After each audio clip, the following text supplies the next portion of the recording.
Teknik kelima meditasi mata ketiga, caranya adalah dengan napas yang tidak berwujud di pusat dahi. Ketika napas mencapai hati pada saat tidur, miliki kendali atas mimpi dan atas kematian itu sendiri. Semakin lama engkau sedang memasuki lapisan yang lebih dalam, dengan napas yang tidak berwujud di pusat dahi. Jika engkau mengenal mata ketiga, maka engkau tahu napas yang tidak berwujud, prana yang tak terlihat di tengah dahi, dan kemudian engkau tahu siraman itu, energi, mandi cahaya. Ketika napas mencapai hati, ketika siraman itu akan mencapai hatimu, pada saat tidur, memiliki kendali atas mimpi dan atas kematian itu sendiri. Bagilah teknik ini ke dalam 3 bagian. 1. Engkau harus dapat merasakan prana dalam napas, bagian yang tidak berwujud dari itu, bagian yang tak terlihat dari itu, bagian bukan materi itu. Itu terjadi jika engkau menjadi penuh perhatian di antara kedua alis. Lalu itu terjadi dengan mudahnya jika engkau penuh perhatian dalam celah napas, lalu itu juga akan terjadi, tapi sedikit kurang mudah. Jika engkau menyadari pusat di pusarmu di mana napas datang dan menyentuh dan pergi keluar, itu juga akan terjadi, tetapi itu kurang mudah. Cara termudah untuk mengetahui bagian yang tak terlihat dari napas adalah menjadi terpusat di mata ketiga. Tapi dimanapun engkau terpusat, itu akan terjadi. Engkau mulai merasakan prana yang mengalir masuk. Jika engkau dapat merasakan prana mengalir ke dalam dirimu, engkau bisa tahu kapan engkau akan mati. 6 bulan sebelum hari kematianmu, engkau mulai mengetahui, jika engkau bisa merasakan bagian yang tak terlihat dari napas. Mengapa begitu banyak orang kudus menyatakan hari kematian mereka? Itu mudah, karena jika engkau dapat melihat isi dari napas, prana mengalir ke dalam dirimu, saat proses itu membalik engkau bisa merasakannya. Sebelum engkau mati, 6 bulan sebelum engkau mati, prosesnya membalik, prana mulai mengalir keluar darimu. Kemudian napas itu bukan membawanya ke dalam. Malahan, sebaliknya, napas membawanya keluar, napas yang sama, engkau tidak bisa merasakan itu, karena engkau tidak tahu bagian yang tak terlihat. Engkau tahu hanya yang terlihat. Engkau tahu hanya kendaraannya. Kendaraan itu akan sama. Sekarang napas membawa prana masuk, meninggalkannya di sana. Lalu kendaraan itu kembali kosong. Lalu, sekali lagi ia diisi dengan prana dan masuk ke dalam. Jadi napas masuk dan napas keluar itu tidak sama, ingat. Napas yang masuk dan napas yang keluar adalah sama seperti kendaraan, tapi napas masuk diisi dengan prana dan napas keluar itu kosong. Engkau telah mengambil prana masuk dan napas menjadi kosong. Yang sebaliknya terjadi ketika engkau mendekati kematian, napas yang masuk datang tanpa prana, kosong, karena tubuhmu tidak dapat menghisap prana dari semesta. Engkau akan mati, tidak ada kebutuhan untuk itu. Seluruh proses telah dibalik, dan ketika napas keluar, ia membawa pranamu keluar. Orang yang telah mampu melihat yang tak terlihat bisa mengetahui hari kematiannya segera. 6 bulan sebelumnya, prosesnya membalik. Sutra ini sangat-sangat penting, dengan napas yang tidak berwujud di pusat dahi. Ketika napas mencapai hati pada saat tidur, miliki kendali atas mimpi dan atas kematian itu sendiri. Saat engkau jatuh tertidur, teknik ini harus dilatih, karena hanya di sini, tidak pada waktu lainnya. Ketika engkau jatuh tertidur, hanya kemudian, itu adalah saat yang tepat untuk berlatih teknik ini. Engkau tertidur, segera tidur menguasaimu. Dalam sejenak, kesadaranmu akan larut, engkau tidak akan menyadari. Sebelum saat itu tiba, jadilah sadar akan napas dan prana yang tak terlihat, dan rasakan itu datang ke jantung. Teruslah rasakan bahwa nafas tak berwujud itu datang ke jantung. Prana masuk dari jantungmu ke dalam tubuh. Teruslah rasakan bahwa prana menuju ke jantung, dan biarkan tidur datang saat engkau terus-menerus merasakan itu. Engkau terus merasakan, dan biarkan tidur datang dan menenggelamkan dirimu. Jika ini terjadi, bahwa engkau merasakan napas yang tak terlihat datang ke jantung dan tidur menguasaimu, engkau akan menjadi sadar dalam mimpi. Engkau akan tahu bahwa engkau sedang bermimpi. Biasanya kita tidak tahu bahwa kita sedang bermimpi. Sementara engkau bermimpi, engkau berpikir bahwa ini adalah kenyataan. Itu juga terjadi karena mata ketiga. Apakah engkau pernah melihat orang tertidur? Matanya bergerak ke atas dan menjadi terfokus dalam mata ketiga. Jika engkau belum melihat, maka lihatlah, anakmu sedang tidur. Buka saja matanya dan lihatlah di mana matanya. Pupil matanya sudah naik dan mereka terfokus pada mata ketiga. Aku katakan lihatlah pada anak-anak, jangan melihat pada orang dewasa, mereka tidak bisa dipercaya karena tidur orang dewasa tidak dalam. Mereka hanya akan berpikir bahwa mereka tertidur. Lihatlah pada anak-anak, mata mereka bergerak ke atas. Mereka menjadi terfokus dalam mata ketiga. Karena pemusatan pada mata ketiga ini engkau menganggap mimpimu sebagai nyata, engkau tidak dapat merasakan mereka adalah mimpi, mereka adalah nyata. Engkau akan tahu ketika engkau bangun di pagi hari. Maka engkau akan tahu bahwa, aku sedang bermimpi. Tapi ini nanti, penyadaran setelah mengingat kembali. Engkau tidak dapat menyadari dalam mimpi bahwa engkau sedang bermimpi. Jika engkau menyadarinya, maka ada dua lapisan, mimpi ada, tapi engkau terjaga, engkau sadar. Untuk orang yang menjadi sadar dalam mimpi, sutra ini indah.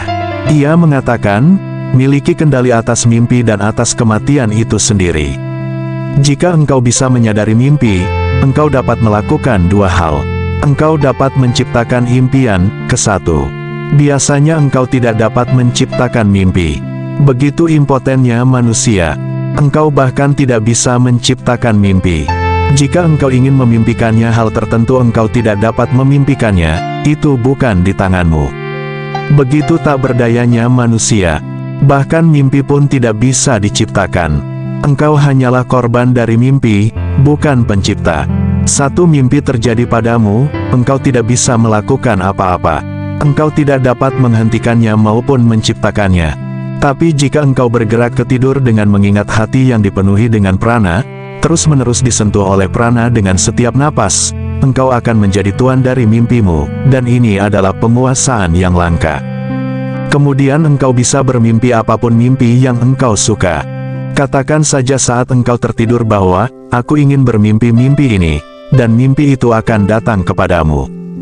Katakan saja, saat mulai tertidur, aku tidak ingin bermimpi mimpi itu, dan mimpi itu tidak bisa memasuki pikiranmu. Tetapi apa gunanya menjadi tuan dari mimpimu? Bukankah itu tidak berguna? Tidak, itu tidak sia-sia. Setelah engkau menjadi tuan dari mimpimu, engkau tidak akan pernah bermimpi, itu tidak masuk akal. Ketika engkau adalah tuan dari mimpimu, mimpi berhenti. Tidak ada kebutuhan untuk itu. Dan ketika mimpi berhenti, tidurmu memiliki kualitas yang berbeda sama sekali, dan kualitasnya sama seperti kematian. Kematian adalah tidur yang nyenyak, tidur yang mendalam. Jika tidurmu bisa menjadi sedalam kematian, itu berarti tidak akan ada mimpi. Bermimpi menciptakan kedangkalan dalam tidur. Engkau bergerak di permukaan karena mimpi. Karena tergantung pada mimpi, engkau bergerak di permukaan. Ketika tidak ada mimpi engkau hanya jatuh ke laut, kedalamannya tercapai. Kematian adalah sama. Itu sebabnya orang di India selalu mengatakan bahwa tidur adalah kematian berjangka pendek, dan kematian adalah tidur yang panjang, secara kualitatif mereka adalah sama. Tidur adalah kematian sehari-hari. Kematian adalah sebuah fenomena dari kehidupan ke kehidupan, tidur dari hidup ke hidup. Setiap hari engkau lelah, engkau jatuh ke dalam tidur dan engkau mendapatkan kembali vitalitasmu, gairahmu di pagi hari. Engkau terlahir kembali. Setelah hidup 70 atau 80 tahun engkau benar-benar lelah. Kini kematian berjangka pendek seperti itu tidak lagi dapat berguna bagimu. Engkau membutuhkan kematian yang besar. Setelah kematian besar atau tidur besar itu, engkau dilahirkan kembali dengan tubuh yang sama sekali baru. Begitu engkau bisa mengetahui tidur tanpa mimpi dan dapat menjadi sadar di dalamnya, maka tidak akan ada ketakutan akan kematian. Tak seorang pun pernah mati, tidak ada yang bisa mati, itu adalah ketidakmungkinan satu-satunya. Hanya sehari sebelumnya aku memberitahumu bahwa kematian adalah satu-satunya kepastian, dan sekarang aku katakan kepadamu bahwa kematian adalah mustahil. Tidak ada yang pernah meninggal dan tidak ada yang bisa mati, itu adalah satu-satunya ketidakmungkinan, karena alam semesta adalah kehidupan. Engkau terlahir kembali lagi dan lagi, tapi tidur itu begitu mendalam, sehingga engkau melupakan identitas lamamu. Pikiranmu dicuci bersih dari ingatan, pikirkanlah itu dengan cara ini. Hari ini engkau akan tidur, di sana ada beberapa mekanisme, dan segera kita akan mengetahui ini, seperti mekanisme yang dapat menghapus rekaman di tape recorder atau alat perekam. Yang dapat menghapus rekaman menjadi bersih sehingga apapun yang terekam, tidak akan ada lagi. Hal yang sama juga mungkin dengan memori ingatan, karena memori sebenarnya hanya satu rekaman yang dalam. Cepat atau lambat, kita akan memiliki mekanisme yang dapat diletakkan di kepala. Dan itu akan membersihkan pikiranmu sepenuhnya. Di pagi hari engkau tidak akan lagi menjadi orang yang sama, karena engkau tidak akan mampu mengingat siapa orang itu yang pergi tidur. Maka tidurmu akan terlihat seperti mati. Akan ada ketidakberlanjutan. Engkau tidak akan mampu mengingat siapa yang pergi tidur. Hal ini terjadi secara alami. Ketika engkau mati dan engkau dilahirkan kembali, engkau tidak dapat mengingat siapa yang sudah meninggal. Engkau mengawalinya lagi, dengan teknik ini. Pertama, engkau akan menjadi tuan dari mimpimu, yaitu, bermimpi akan berhenti. Atau jika engkau ingin bermimpi engkau akan dapat bermimpi, tapi mimpi akan menjadi disengaja. Ini tidak akan tidak sengaja, itu tidak akan dipaksakan padamu. Engkau tidak akan menjadi korban. Maka kualitas tidurmu akan menjadi seperti kematian. Maka engkau akan tahu, bahwa kematian adalah tidur. Itulah sebabnya sutra ini mengatakan, kendali atas mimpi dan atas kematian itu sendiri. Engkau akan tahu bahwa kematian hanyalah tidur yang panjang, dan itu membantu dan indah. Karena itu memberikanmu kehidupan baru, itu memberimu segala sesuatu yang baru. Kematian berhenti terjadi, dengan berhentinya bermimpi, kematian berhenti. Ada arti lain untuk menguasai kematian, menguasai arah atas kematian. Jika engkau bisa merasa bahwa kematian hanya satu tidur, engkau akan dapat mengarahkannya. Jika engkau dapat mengarahkan mimpimu, engkau dapat mengarahkan kematianmu juga. Engkau dapat memilih di mana engkau akan dilahirkan kembali, kepada siapa, kapan, dalam bentuk apa. Engkau akan menjadi tuan bagi kelahiranmu juga. Buddha telah meninggal, aku tidak mengacu pada kehidupannya yang terakhir, tetapi untuk satu kehidupan sebelumnya, sebelum ia menjadi Buddha. Sebelum meninggal dia berkata, aku akan lahir dari orang tua ini dan itu, orang tersebut akan menjadi ibuku, orang tersebut akan menjadi ayahku. Tapi ibuku akan segera mati. Ketika aku lahir, ibuku akan segera mati. Sebelum aku lahir ibuku akan memiliki mimpi tertentu. Tidak saja engkau dapat menguasai akan mimpimu, engkau dapat menguasai mimpi orang lain juga. Jadi Buddha, sebagai contoh, berkata, mimpi tertentu akan terjadi. Ketika aku akan berada di dalam rahim, ibuku akan mendapatkan mimpi tertentu. Jadi, setiap kali seorang wanita memiliki mimpi-mimpi dalam urutan ini, ketahuilah bahwa aku akan lahir darinya. Dan itu terjadi. Ibu Sang Buddha bermimpi dengan urutan yang sama. Urutan itu dikenal di seluruh India, karena itu bukan pernyataan biasa. Hal itu diketahui semua orang, terutama mereka yang tertarik pada agama dan hal-hal yang lebih dalam dari kehidupan dan jalan kehidupan esoteris. Hal itu sudah diketahui, sehingga mimpi bisa ditafsirkan. Freud bukan penafsir pertama, dan, tentu saja, bukan yang terdalam. Hanya di barat dia adalah yang pertama, jadi ayah Sang Buddha segera memanggil para penafsir mimpi, Freud dan Carl Jung dari zaman itu, dan ia bertanya, apa arti urutan mimpi ini? Aku takut, mimpi-mimpi ini jarang, dan mereka terus berulang dalam urutan yang sama.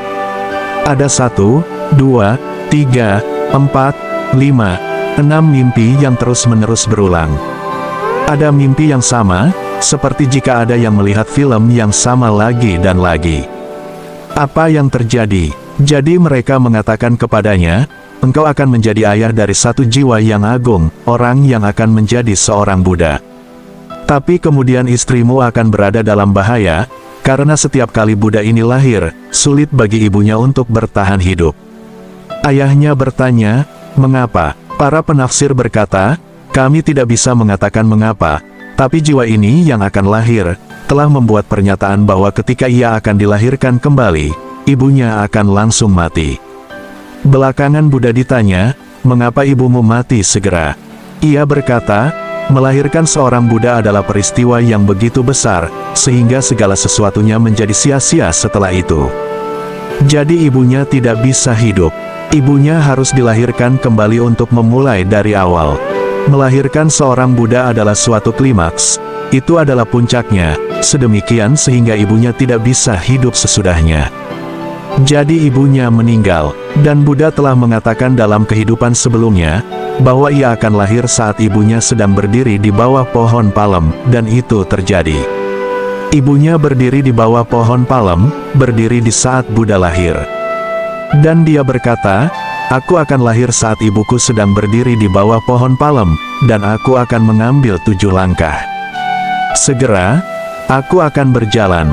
Ini adalah tanda-tanda yang aku berikan kepadamu," katanya, "sehingga engkau akan tahu bahwa seorang Buddha sudah lahir." Dan ia melakukan semuanya, dan ini tidak hanya demikian dengan Buddha. Ini juga terjadi dengan Yesus, ini juga terjadi dengan Mahavira, ini juga terjadi dengan banyak orang lainnya. Setiap Jaina Tirthankara telah meramalkan dalam kehidupan sebelumnya bagaimana ia akan lahir. Dan mereka telah memberikan urutan mimpi tertentu, bahwa ini dan itu akan menjadi simbol, atau tanda-tandanya, dan mereka telah menceritakan bagaimana itu akan terjadi. Engkau dapat mengendalikan, engkau dapat mengarahkan. Begitu engkau dapat mengarahkan mimpimu, engkau dapat mengarahkan segala sesuatu, karena mimpi adalah yang sangat mendasar dari dunia ini. Hidup ini terbuat dari hal-hal mimpi. Setelah engkau dapat mengarahkan mimpimu, engkau dapat mengarahkan semuanya. Sutra ini mengatakan, atas kematian itu sendiri, maka orang dapat memberikan kelahiran tertentu, kehidupan tertentu untuk dirinya, kita hanyalah korban. Kita tidak tahu mengapa kita dilahirkan, mengapa kita mati. Siapa yang mengarahkan kita, dan mengapa? Tampaknya tidak ada alasan. Semuanya tampaknya hanya seperti satu kekacauan, hanya kebetulan. Ini karena kita bukan Tuan. Begitu kita jadi Tuan atas mimpimu, maka kita jadi Tuan atas kehidupan dan kematian ini.